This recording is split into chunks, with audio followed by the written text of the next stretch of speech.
বাপরে! আজকে একটা খবর দেখে চমকে উঠলাম। বিশ্বের শক্তিশালী ৫০ দেশের তালিকায় বাংলাদেশ।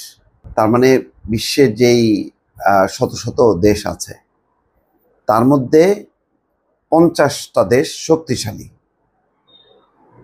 সেই তালিকায় বাংলাদেশ আছে ৪৭তম অবস্থানে।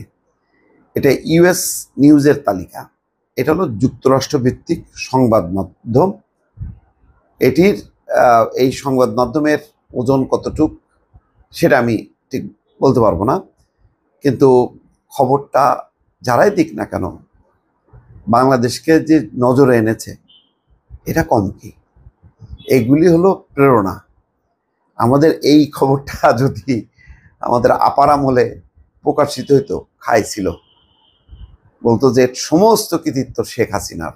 না, এইটা নিয়ে দেখা গেল যে ১ মাস ব্যাপী একটা উৎসব হইতো, সেই উৎসবে ১০০ কোটি টাকা খরচ হয়ে যেত। এখন আর দেখেন না, ডক্টর মোহাম্মদ ইউনূস এত বেরসি, বিমস্টেক বৈঠকে সবাই বলছে খুব সফল, নরেন্দ্র মোদীর সাথে বৈঠক, এর সাথে বৈঠক, ওর সাথে বৈঠক, তারপরে সভাপতি নির্বাচিত হলো, ফিরে এসে উনি খলিলুর রহমান, তারপরে তার প্রেস সেক্রেটারি ওনাদেরকে পাঠালো, বলো যে যাও তোমরা যে ব্রিফিং করে আসো।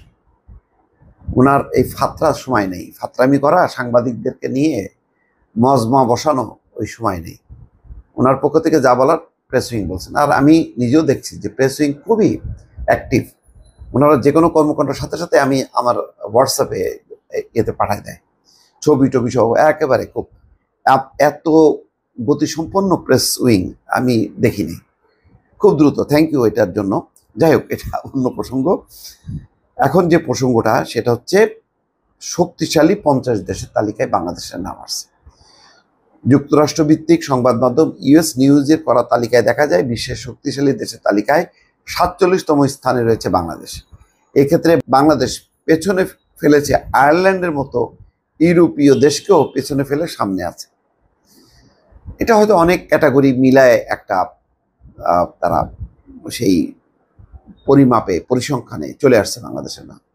এই তালিকায় শীর্ষে রয়েছে যুক্তরাষ্ট্রের নাম, এটা নিয়ে কোনো বিতর্ক নেই। এরপর চীন, সম্ভবত বিতর্ক নেই। রাশিয়া বিতর্ক নেই। যুক্তরাজ্য, জার্মানি বিতর্ক থাকার কথা না।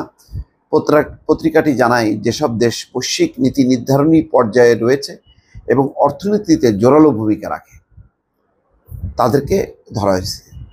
এছাড়া নিয়মিত সংবাদের শিরোনাম হয়, সব কিছু বিবেচনা করে এই তালিকা তৈরি করা হয়েছে। এছাড়া গুরুত্ব পেয়েছে তাদের পররাষ্ট্রনীতি, সামরিক বাজেট, বৈশ্বিক গ্রহণযোগ্যতা, সেই দেশের নেতার কতটুকু অর্থনৈতিক প্রভাব, শক্তিশালী রপ্তানি, রাজনৈতিক প্রভাব এবং শক্তিশালী আন্তর্জাতিক মিত্র রয়েছে, সেগুলো দেখা হয়েছে। তালিকাটি বাংলাদেশ ছাড়া দক্ষিণ এশিয়ার একমাত্র দেশ হিসেবে আছে ভারত। তাদের অবস্থান ১২তম। ভারত আছে ১২তম। পাকিস্তান, ভুটান, মালদ্বীপের মতো দেশ এই তালিকায় জায়গা পায় নাই।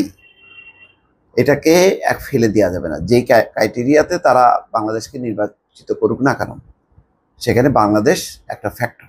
ভালো লাগছে যে আপা ছাড়াও বাংলাদেশ যে এগিয়ে যেতে পারে সেটা প্রমাণ। বিনিয়োগ সম্মেলন দেখেন, বিনিয়োগকারীরা কি পরিমাণ আগ্রহ দেখাচ্ছে।